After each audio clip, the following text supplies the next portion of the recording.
Voltamos agora à parte 3 do capítulo 8 do nosso curso do Manual da Igreja. E eu agora vou me referir ao pastor Ranieri com uma pergunta bem interessante, pastor Ranieri. Uma pessoa que deixou de frequentar a igreja, ela pode ser disciplinada pela igreja por não frequentar a igreja? Ela é passiva de uma disciplina? Um membro que não frequenta a igreja, as reuniões da igreja, já faz 1 ano, 2 anos que ela não frequenta a igreja. Não, a ausência à igreja não é motivo para disciplina, nem censura e nem remoção, né? É claro que a gente entende a importância de frequentar a igreja, né? A gente não pode minimizar a importância disso. Enfim, é fundamental para a vida cristã, para a saúde espiritual, a frequência à igreja. Mas uma pessoa pode estar impedida de frequentar por uma questão de saúde, uma questão de, enfim, de foro íntimo, ou mesmo porque a pessoa perdeu o interesse de frequentar a igreja, né? Desde que ela se mantenha em harmonia com os princípios da igreja, ou seja, ela não apostatou, ela não abandonou a fé, né? A igreja não pode removê-la, nem pode discipliná-la por falta de comparecimento. Isso está claro na página 73, define claramente essa questão. Então eu não posso considerar um membro que não frequenta a igreja como um membro infiel, né? Não, Ele não. tem... A igreja não exige que para ser membro frequente a igreja. A igreja motiva, incentiva para que as pessoas frequentem. Como eu já falei, a importância, né, para a saúde espiritual, a frequência à igreja. Mas não é uma exigência para que a pessoa mantenha a sua ligação como membro regular da igreja. Ok. Não está previsto no manual, né? Aquelas 14 razões de uma disciplina de membro. Exato. Agora, quando pode ser feito a remoção de um membro por desaparecimento? Porque nós sabemos que pode ser removido por outras razões também. Agora, quando é que pode ser por desaparecimento? Um membro era membro e ele agora ninguém sabe do paradeiro dele. Quando é que pode ser removido? O desaparecimento ele é diferente da simples ausência, né? Uma pessoa pode não estar indo à igreja, mas todo mundo sabe, ou pelo menos tem gente na igreja Onde que mora. sabe onde mora, eventualmente encontra, sabe que a pessoa continua sendo adventista. Até o motivo dele não frequentar a igreja. Então essa pessoa não é removida. Agora, quando uma pessoa se muda da vizinhança da igreja, para de frequentar, não informa o seu paradeiro, não dá o endereço para onde foi, não pede nenhuma transferência e perde totalmente o contato com as pessoas da igreja, depois de um período de pelo menos 2 anos, a igreja pode iniciar um processo de remoção por desaparecimento. Esse processo envolve uma publicação da busca dessa pessoa, uma consulta à associação, enfim, fazer um trabalho criterioso para tentar identificar, ver se alguém sabe e tal. Se finalmente se constata que ninguém sabe do paradeiro dessa pessoa e já faz mais de 2 anos que ela desapareceu, então pode ser tomado um voto de remoção por desaparecimento. Ok, mas aí um membro saiu do Brasil, está nos Estados Unidos ou no Japão, em qualquer país do mundo, já tem 20 anos. Todo mundo, um membro sabe que ele está lá, mas ele não perde a carta dele. Esse membro não é considerado desaparecido, Se alguém porque sabe onde ele está, tem não é 20 anos que ele desaparecido. não é mais membro não participa da vida Não da importa. igreja. Se alguém sabe onde ele está, não está Não desaparecido. pode ser removido. Então ele não vai ser. Na hora de se votar, fulano de tal vai ser removido por desaparecimento. E alguém da congregação. Não, mas eu sei onde ele está, eu sei que ele continua membro da igreja, ele não vai mais à igreja, mas eu sei onde está. Não é desaparecimento. Exato. A pessoa pode até dizer, não, eu sei onde está, e de fato ele abandonou a igreja. Aí a remoção já não seria por desaparecimento, seria por apostasia. É por isso que é bom fazer aquela comissão do GER, né, na igreja, né? Levantamento dos membros da igreja, atualizar os membros da igreja para saber quem são os membros, onde Exatamente. estão. E nessa listagem atualizada, aí você descobre quem são os que não estão frequentando e estão desaparecidos, que ninguém sabe do paradeiro deles. Você Né? sabe que o trabalho de secretaria da igreja é um trabalho extremamente espiritual, né? É um trabalho de cuidado do rebanho. A secretaria da igreja não é somente uma burocracia da igreja, não é somente o rigor de se manter uma lista de membros, enfim, é muito mais do que isso, né? Exige um acompanhamento, né, das pessoas que estão ali representadas por aqueles nomes registrados. Legal, muito bom essa consideração. Agora, pastor Ranieri, o que o manual fala sobre a remoção de um membro por não participar financeiramente da igreja? Ou seja, será que nós podemos, como igreja, mediante o manual da igreja, remover um membro porque ele não é dizimista ou não é ofertante? Ou de outra forma, qualquer Veja bem, a financeiramente? participação financeira na igreja é um princípio bíblico, né? Você vai à Bíblia e você vê claramente a doutrina, né, que envolve a questão dos dízimos e ofertas. Então, essa é a compreensão da igreja adventista. A igreja exige, por exemplo, exige dos seus líderes que sejam fiéis nessa área da vida cristã. a devolução dos dízimos e ofertas. Mas para ser membro da igreja, a igreja não exige isso, né? Até por uma questão de testemunho. Seria muito difícil explicar para a sociedade, né, que essa igreja exige pagamento para ser membro. Exato. Seria muito difícil, enfim, a repercussão seria muito negativa. Então a igreja adventista não exige colaboração financeira, dízimos, ofertas ou qualquer tipo de colaboração financeira como requisito para ser membro da igreja. Ou seja, ninguém é disciplinado pelo fato de não ser fiel nessa área. Ok, muito bem colocado. Agora, Ranieri, a remoção a pedido do membro. Quando um membro pede a sua própria remoção por uma carta que ele escreveu a próprio punho, não é? Por uma questão particular, uma questão não pública, ele pede a sua remoção. A comissão diretiva da igreja, ela pode tomar um voto e considerar isso votado, ou ela precisa levar em votação na Assembleia da Igreja, no plenário da Igreja? Vamos entender o que é esse processo, né? A remoção por pedido da própria pessoa. Ok. Né? Então, em primeiro lugar, a igreja tem que entender, nós temos que entender, né, que cada membro da igreja teve o direito de pedir para ser membro da igreja, e ser batizado, e ser aceito naquela igreja, ou de ser aceito por transferência, ou profissão de fé. Então, ele pediu isso, ele não foi forçado a isso. Isso é uma coisa de decisão pessoal. Essa pessoa tem o mesmo direito de dizer à igreja, não quero mais ser membro. Não quero ser mais. Exato. Então, quando a pessoa diz isso e registra isso, faz um pedido por escrito e entrega a um representante da comissão da igreja, ou a própria comissão da igreja, ou ao pastor, ao ancião, enfim, entrega um pedido por escrito, esse pedido é levado para a comissão diretiva da igreja e é votado, é registrado lá sem observações. Uhum. Né? Não é uma coisa que a comissão vai considerar para decidir, vai votar se aceita o pedido ou não. O pedido é acatado. Não existe a opção de a comissão da igreja dizer que não vai acatar esse pedido. Entendeu? A carta de membro pertence ao membro. Ao membro. Então ele diz, não quero mais ser membro. Ele pode rejeitar ter essa carta ou não. Ele pode precisa ser acatado. E outra, o pedido é acatado, é registrado na comissão da igreja, sem observações. Sem abrir para discussão, para debate. Exatamente. Se alguém diz, mas por que ele está pedindo isso? Será que ele aprontou alguma coisa? Olha, nós não podemos debater o assunto. Okay. Quer algum esclarecimento? Pergunte direto para ele. Não é aberto para debate. A versão anterior do manual, não era, as versões anteriores não eram tão claras com relação a se esse voto esse registro precisaria ser levado ao plenário da igreja, à congregação. O manual agora é muito claro, né? Diz que esse voto ele é tomado na comissão diretiva da igreja. E é só registrado. E aí é registrado aí. É acatado. Não, o voto não é para saber se aceita ou não. Ele agora, é acatado. A igreja pode ser comunicada disso. Pode saber. Pode saber. E haverá situações em que será conveniente informar a igreja que esse membro pediu para deixar de ser membro. Uma pessoa que é da liderança, uma pessoa muito conhecida, para que a igreja tenha conhecimento disso e não continue considerando essa pessoa como membro da igreja, convidar para pregar ou para fazer isso ou aquilo.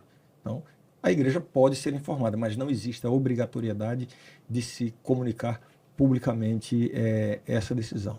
Agora, deixa eu apresentar aqui uma situação, né, que eventualmente pode acontecer e acontece. E recentemente eu fui abordado por um pastor, eu estava falando sobre esse assunto no Conselho de Pastores, e um pastor me procurou depois e apresentou a situação para esclarecer isso aí, né? Uma pessoa fez um pedido de remoção. Próprio punho, ali escreveu, fez o pedido. Também não tem que ser de próprio punho, né? A pessoa pode digitar e tal. Tem que assinar, né? Ou mandar um e-mail que se comprove que a origem foi a pessoa, enfim, um documento que se possa comprovar que a própria pessoa está pedindo isso. Só que essa pessoa tinha cometido lá um deslize, um desvio de conduta, e a igreja já estava sabendo, certamente iria iniciar um processo de disciplina. Pública. De disciplina para essa pessoa.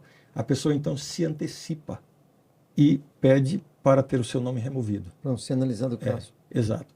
Então alguém disse assim, não, agora a gente não vai mais aceitar, porque ela cometeu um deslize, o assunto é público, a gente vai ter que tratar da disciplina, não vamos aceitar o pedido. Né? Qual é a resposta para isso? Não pode. Se a pessoa pede para deixar de ser membro, o pedido tem que ser acatado. Mesmo em casos do conhecimento público. Mesmo em casos, a pessoa está pedindo justamente para evitar que haja um processo disciplinar. Né? É um direito da pessoa. É um direito da pessoa. Esse pensamento de que não tem que aplicar disciplina porque está todo mundo sabendo, é a ideia da disciplina como uma punição. Quer dizer, errou, tem que pagar. E o processo da disciplina não tem essa função. Então a pessoa fez o pedido é acatado sob quaisquer circunstâncias. O pedido tem que ser acatado. Agora, a gente espera também que seja uma iniciativa do membro, né? Essa carta de pedido, né? Que não seja nada provocado por ninguém também, né? Claro. Inclusive, é muito natural que quando uma pessoa faz uma solicitação para deixar de ser membro, né, a pessoa para quem ela está entregando, seja o pastor ou um ancião, deve já fazer um trabalho imediato ali, né? Por que isso? Olha, o que está acontecendo? Vamos resolver a questão.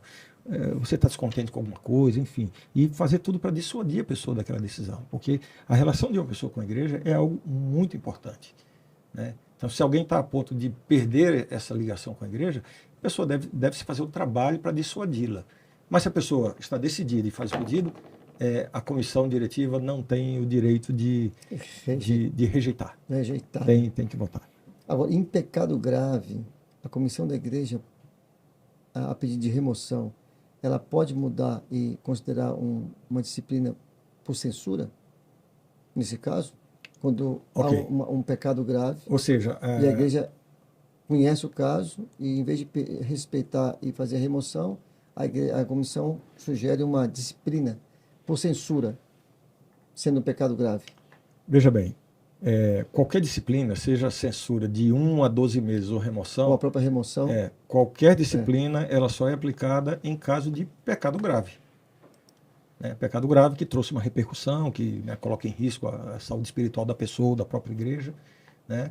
Ninguém vai ficar aplicando disciplina por desvios, deslizes do cotidiano das pessoas, né? E a lista de razões para disciplinar uma pessoa, que são aquelas 14 razões, não tem uma tabelinha de pecados assim, ó. Esse pecado é censura de 1 mês, esse de 2 meses, de 3 meses, 6 meses, 9 meses, e esses pecados aqui, a disciplina tem que ser por remoção. Não existe isso. Cada caso é estudado à luz do seu próprio contexto. Então, vai existir um pecado que vai requerer uma disciplina de 1 mês, de 3 meses, de 6 meses, ou remoção. E mesmo alguns pecados que são culturalmente considerados mais graves, né? Aquela noção, por exemplo, existe um mito de que o adultério, né, se tornou público, a pessoa tem que ser removida. A disciplina tem que ser por remoção. E isso não é verdade, isso é um mito, né? O Manual da Igreja, inclusive, cita isso, não é dedução minha. O Manual da Igreja cita que mesmo em caso de adultério, se houve arrependimento, restauração, confissão, a pessoa teve uma atitude positiva, resgatou a família e tal, pediu perdão, mudou de atitude, vai fazer a remoção. Por quê? Porque alguns têm dificuldade de entender isso. Mas não é o caso. São dois pecados iguais. O pecado em si, ele é igual. Mas o contexto, às vezes, é diferente, porque envolve a postura, a atitude, o comportamento, claro, a reação, o arrependimento. Uma pessoa que cometeu um pecado grave e continua no pecado, não deu satisfação, não reconhece e tal, a disciplina é aplicada de uma forma. A pessoa que cometeu um pecado grave, mesmo que tenha sido adultério, mas essa pessoa reconhece, se reconcilia com a família, pede perdão e tal, vai remover, não há razão para remover. Aí, nesses casos, existe o recurso de você aplicar uma censura, né? E veja bem, pode haver casos, isso aqui, repito, não é dedução minha, está escrito no manual, né? Pode haver casos que, mesmo havendo arrependimento, confissão e tudo isso, seja necessário se fazer uma remoção, dependendo da repercussão, digamos assim, das consequências daquela conduta, né? Então, cada situação é estudada de maneira isolada à luz do seu próprio contexto. Então, por isso que a gente tem que respeitar os casos localmente, né? Porque cada igreja tem a sua autonomia para administrar isso. Exatamente. Porque tem situações que você só conhece a realidade local. Exatamente. Não é isso? Exatamente. E mais uma perguntinha aqui, pastor Ranieri. Quanto tempo depois de uma pessoa removida ela pode ser rebatizada na igreja adventista? Nós já falamos de rebatismo, né? Que Sim.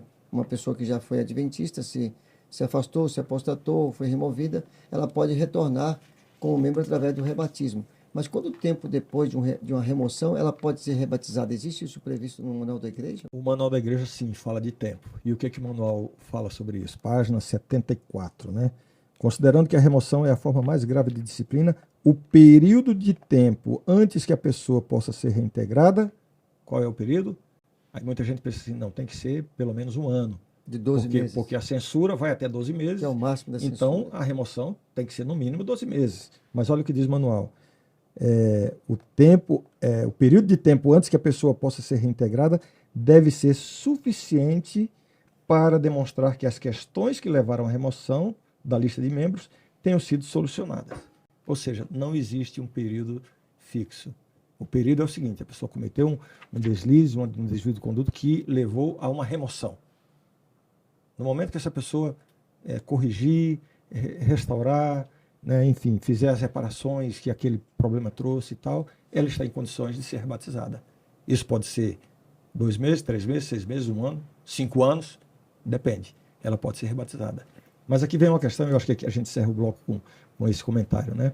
Muita gente tem a ideia de que não, a remoção, uma pessoa que foi removida não deveria poder se batizar com menos de 1 ano, porque a censura ela vai de 1 a 12 meses. É 1 ano de. O indivíduo máximo. que foi removido, ele cometeu um pecado mais grave do máxima, que né? Quem foi removido cometeu um pecado mais grave do que quem foi Exato. uma censura de 12 meses. Bom, vamos entender o seguinte: em primeiro lugar, não é o tempo que determina a gravidade.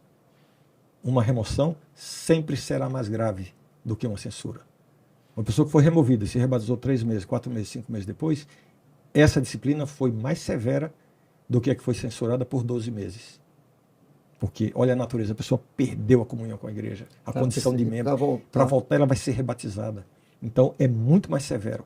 E outra coisa, mesmo a censura, né? Essa é uma ideia equivocada de dizer assim, a censura por 1 mês é uma censura muito leve.